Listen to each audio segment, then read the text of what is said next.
In the United Kingdom each year, fire rescue services attend approximately 30,000 calls involving chimney fires. 9,000 of these result in serious damage. In Lincolnshire alone, between 2012 and 2013, we saw a 16% increase in chimney fires. The trend also indicates that these occur between the hours of 5 p.m. and 8 p.m. at night. I will now hand you over to a chimney sweep to get offer further safety advice. Hello, my name is Craig and I'm a member of the National Association of Chimney Sweeps. I'm here to explain to you how important it is to have your chimney swept. The aim of our association is to prevent death or serious injury to the public through the use of your fires, either caused by carbon monoxide poisoning or chimney fires. It is important that you have a recognised chimney sweep to clean your chimney, as they have been trained and they have the knowledge on various types of fires. Also, they have the correct level of insurance and will issue you with a certificate of sweeping similar to this. In the event of a chimney fire, some insurance companies will not pay out without such documentation, or if your chimney has not been swept by a recognised sweep. One of the most common causes of fires is a lack of sweeping and maintenance. Chimneys should be swept on an annual basis when in use as a minimum. The sweep itself is generally cheaper than most would expect, and in most cases very clean unless there is a major issue with the chimney or fire. Soot and tar or creosote builds up in the chimney walls and flues, which requires removing. Excessive build-up can cause a chimney fire or could lead to the flue being restricted and therefore causing a backup of gases which could lead to carbon monoxide poisoning. Some people burn their rubbish receipts, bank statements or similar on the fire when it is alight. This is not advisable as it can create a chimney fire. My advice is when you first light the fire, place it under the wood or coal so it doesn't draw into the chimney, setting the chimney alight.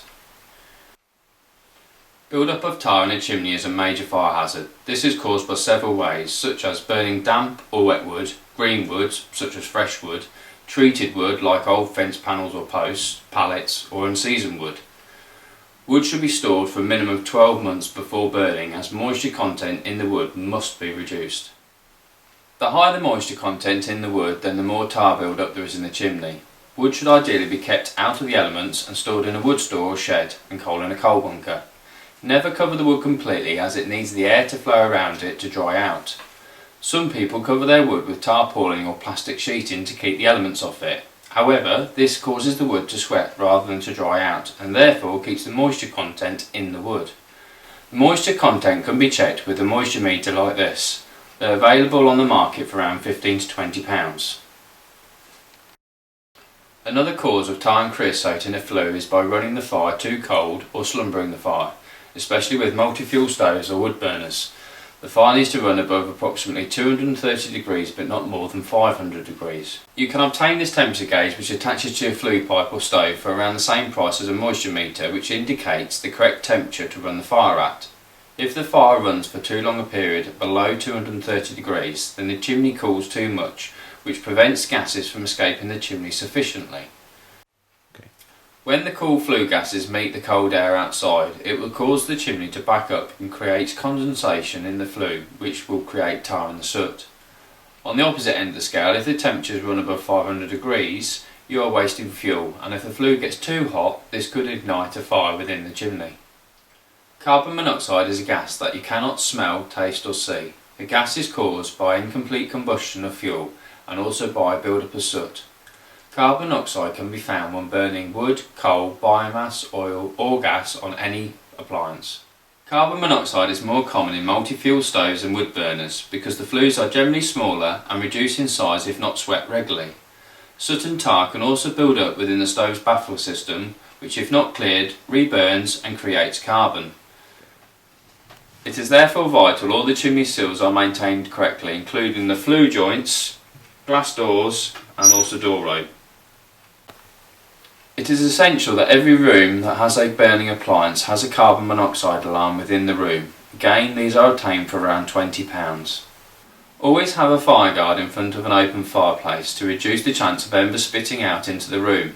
If you have just moved into a property, ensure the chimney appliance is suitable for current building regulations with your local council or HETAS installer, and also check it has been swept within the last 12 months before using. A few key points to remember: never burn damp, unseasoned or fresh wood. Keep wood in a store or shed out of the elements and coal in a bunker. Have your chimney and fire appliance inspected annually and ensure it is swept by a trained and recognised sweep, such as a member of the National Association of Chimney Sweeps.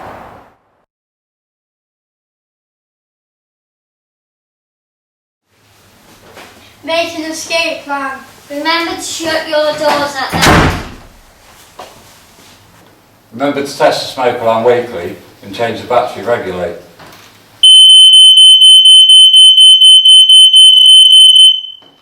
Fit smoke alarms on every floor, and remember, the smoke alarm is not your first warning, it's your only warning in case of fire. Sweet!